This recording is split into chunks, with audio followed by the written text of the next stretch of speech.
Hello, everybody, and thank you for tuning in to the Liberty Report. With me today is Chris Rossini, our co-host. Chris, welcome to the program. Good morning. Great to be with you, Dr. Paul. Very good. I want to spend a little bit of time on an issue we've talked about before, but it's going to be around for a while yet to come, and that is the issue of the Federal Reserve. Because it is a big deal, and it's been around for over 100 years and it's done a lot of damage. But I want to talk a little bit about it today about it isn't just somebody printing money and pretending they know how much money we should have and what interest rates should be, but there's a lot of problems that are ramifications from the policy, and one is the principle of moral hazard. It causes a lot of mistakes to be made and people react in different manners. And that I think we could probably run up a pretty good list, but we will mention a few of those.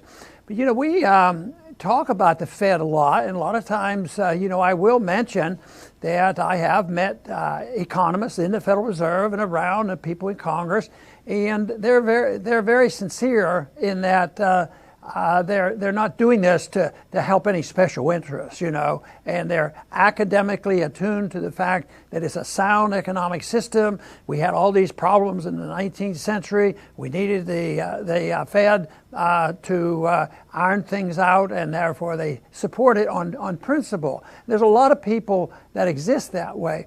But then there's the other group that will argue, and I share this view as well, and that is, it is an economic issue, and some people really believe it, but there's also some self-serving interest involved in controlling the money issue, since that inclination has existed throughout all history. Even when precious metals were used, it was always controlled by the government, and there was debasement of currencies, and they always manipulated. So there was always this temptation to serve special interests, and most of the time throughout history, it's been used to serve the government, because the government needs some money, and they can tax, but then when they can't get enough taxes and they still want to do more stuff and they want to expand their empires, the tendency then would be to debase the currency, an old-fashioned way of inflating. So there's been a special interest involved, and there's also been those individuals at the universities. And sometimes I think the people at the universities are there for two reasons. One, they make money by providing the ammunition for the Fed, to continue.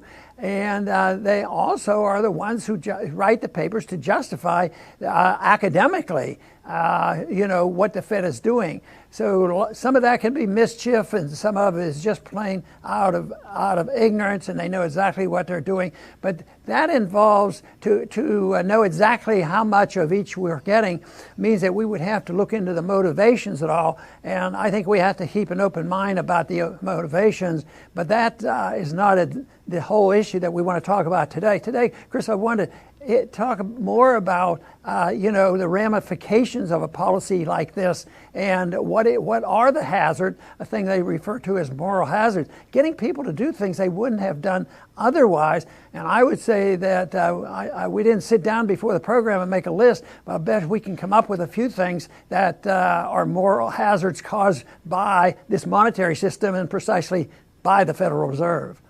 Yes, Dr. Paul, the Fed, it corrupts society from top to bottom, just its mere existence and what it does.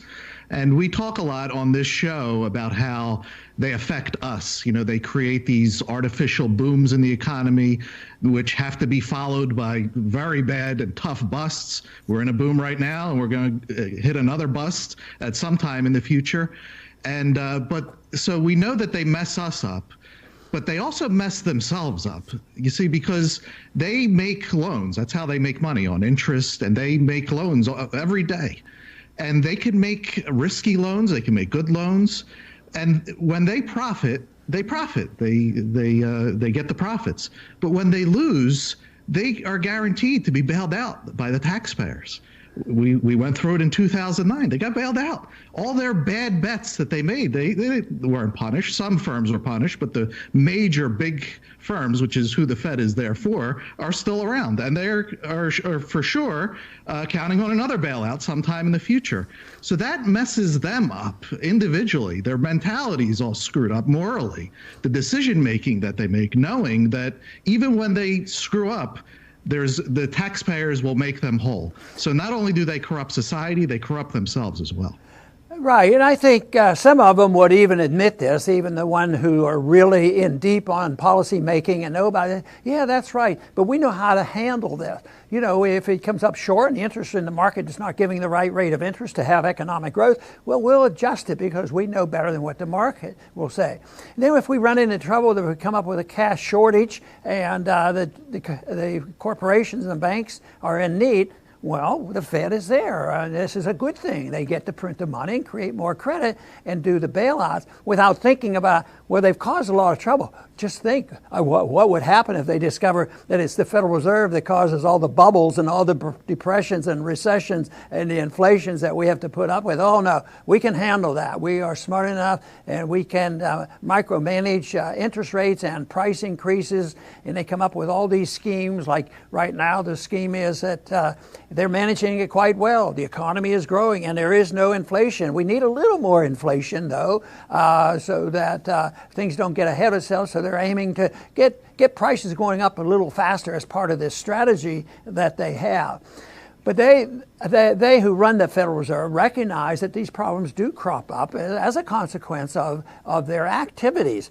And one thing that they do is they reassure the individuals, the banks and depositors, well, we'll give them government insurance. We'll give them FDIC and we'll guarantee bailouts and all those guarantees so nobody ever loses except when they lose control. And then somebody loses a job and there's an economic correction, the bubble bursts, prices go up too much. And if it gets way out of whack, then you end up with Venezuela and Zimbabwe. And of course, we had a very, very difficult time in the 70s. So this idea that they're so smart and they can keep tinkering with it and take care of it.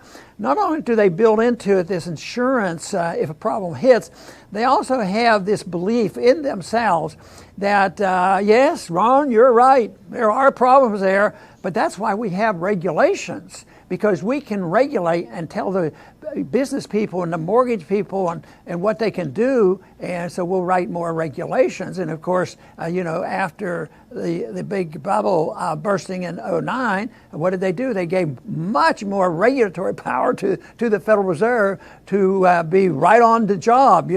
They can print the money and manipulate interest rates, but if things get out of whack, we need to contain this and watch it. So they know that they are far from perfect, but they have to convince the people they will take care of themselves. And right now, there's a fair amount of complacency. Well, the economy is doing well, and they say there's not that much inflation, so there's nothing to worry about.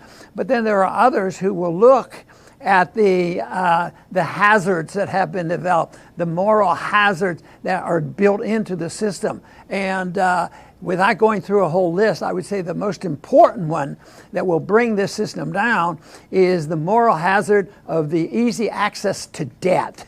And it's debt all over the place. It's debt, sovereign debt, and that is what exists out there. So when that unwinds, when you're building its pyramid lending, yes, this will stimulate things and things look okay. But when it goes down, it goes in the opposite direction and it shrinks. And there's been no evidence throughout all of history that they can create money and totally ignore the problem of running up too much debt. And I would say if they want to think of one single thing that people should be concerned about, which is the greatest moral hazard, and that is the inducement for individuals, corporations, banks, and governments to not worry about it. Just run up the debt because we, the Federal Reserve, we're smart enough to take care of it. We'll regulate it. We'll keep an eye on it. And we know how to print money, and we can, if necessary, if we really come up with a shortage, we'll drop dollar bills out of helicopters. That's how silly it gets. But But no, there's a lot of moral hazard out there, and people should be aware of it. And yet I think that, the government statistics look so good, and they sound good when you hear them, recited. But I think there's a significant number of people. There wouldn't be so much unhappiness for economic matters if there weren't so many people who are falling through the cracks, but nobody notices it. Right, Dr. Paul. And just as the next point I wanted to make was to talk about the warfare state in the empire. Just as the banks they know that they're going to get bailed out, it's the same thing with the military-industrial complex. It doesn't matter how many war failures they rack up, and they've racked up a lot of them. It's just you go from one country to the next. And despite the failure, they just move on to the next country. It doesn't matter, because there's no way for the voting public to put a check on them. They can print the money to pay for the wars. We can't. Back when there was sound money, the king would have to go to the population. I want to wage war. I need your money to finance it. They don't do that now. They just do it, and we have no say. And even voting doesn't check them. I mean, we voted for Bush, who wanted a humble foreign policy, and that's the last thing we got from him. Obama, the same thing with rallies and everything. He outbombed Bush. And then Trump was going to be the guy. And look what he just did. The biggest military budget in the history of our country. So their voting doesn't work. There's no way to check them financially. The only thing that's left is for them to go bankrupt on their own, just like every empire before us. Now, so far, Chris, you and I have talked about the things that can go wrong, and there's a moral hazard. People will do bad things, government grows, and the welfare state gets out of control, and wars are financed this way. But if you start with the issue of money, what is money, where does it come from, where did it originate? And then you look at our system and look at the fiat system now today, which is unique in all of history. The fiat dollar is something that was created out of thin air, and it's a worldwide currency. But if people look at this in a precise way of morality, we have to say that it's immoral and it's counterfeit. People understand what counterfeit is. And they understand also, if you're a good counterfeiter, you might do quite well. We have the machine and nobody can tell, and we can go out and spend until the authorities might not find out what happens, but the people find out because there's too much of that counterfeit money circulating in the community, and then people reject it. So I think it has to start with this whole idea of the immorality of money. And if it's seen as counterfeit, the people should wake up and say, no way. And the natural development of money, which occurred over thousands of years, came about because people didn't want to have direct bartering. They wanted to have something as an exchange and a measurement of value so that they could, communicate without trading cows for horses. And the precious metals have been used. But so we're living in unique times. It has only the significant date for recent monetary history is August 15, 1971, because that was the severing of the last link of that old school that said that money had to have real value. And this is, I think, a better way to look at it. Not just you have to look at the imperfections of a bunch of individuals who think they know what interest rates should be and how much money should be created, how to distribute it, make sure the banks and the big business people get it, make sure the welfare state gets it, make sure the war is financed.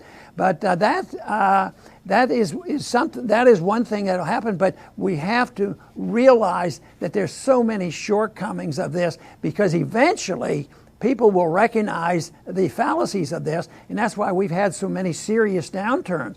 But the last one, of course, is 10 years ago. So people, even the people who would disagree with us on the Federal Reserve, they're not that worried about it. Almost all of them are covering themselves, say, yeah, we will have a recession. We will have, and others will say, yes, we will have a depression. So they're not saying that they have solved the problem, but they never acknowledge. This is the whole thing. There will always be an excuse, but it will never be the blame will never be placed on the Federal Reserve. The way it's set up, the way they get the counterfeit money, the way the very wealthy benefit from it. This is an issue that I've worked hard with progressive Democrats and other progressive independents, and they will listen to us on occasion, because it's supporting the progressive element of the crony capitalists and the banking system, and it is done in a way that's everybody considers legal and beneficial to the average person.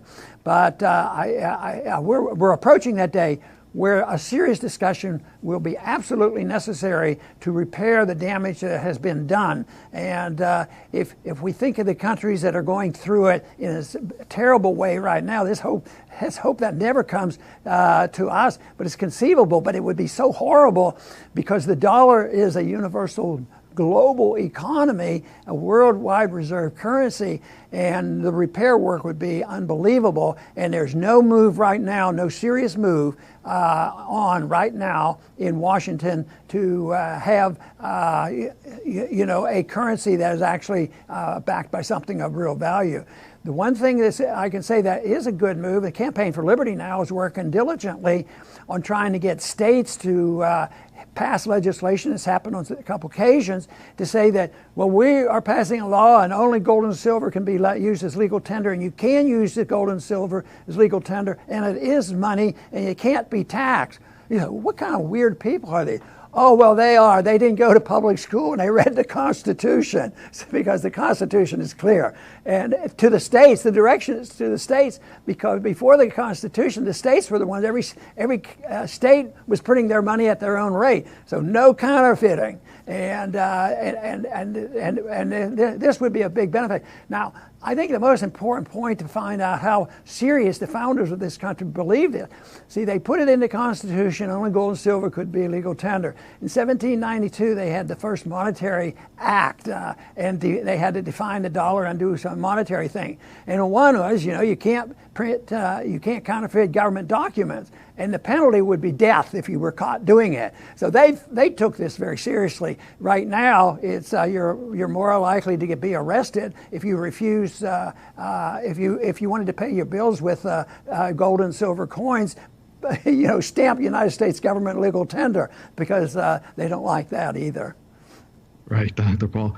I'll finish by saying that it's going to be ultimately someday poetic, because moral corruption is going to ultimately take them down. You can see politically how the desires for more and more crazy things. I mean, we could take some of the democratic socialists.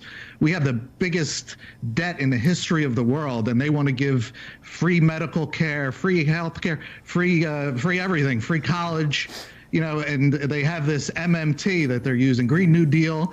And even the Fed is saying, whoa, whoa, whoa, we have a system here. We don't want to burn the whole thing down with these ideas. So ultimately, they're getting so far away from reality that there will be a comeuppance. And what we hope for, and the ideas that we hold and want to share, for sound on, get rid of this moral hazard and definitely get government away from anything to do with money. Very good. And I'd like to finish by following up a little bit about the way the Fed was started and the people who run the Fed. Is it based on total economic ignorance? And I concede that there are some there that really believe this, and they don't shovel the money into their pockets, and they don't get direct benefit. But then there are others that are evil, and they're financing their system, whether it's the banking system or the welfare system or the military-industrial complex, and financing wars. There's a lot of that. But if you look at the origination of the Federal Reserve, it was people that wanted to protect the banks. The Fed was to be the lender of last resort. Well, if they're the lender of last resort, that means they have to print a lot of money, because there'll be a lot of people needing this money. So I think it's a combination of the two.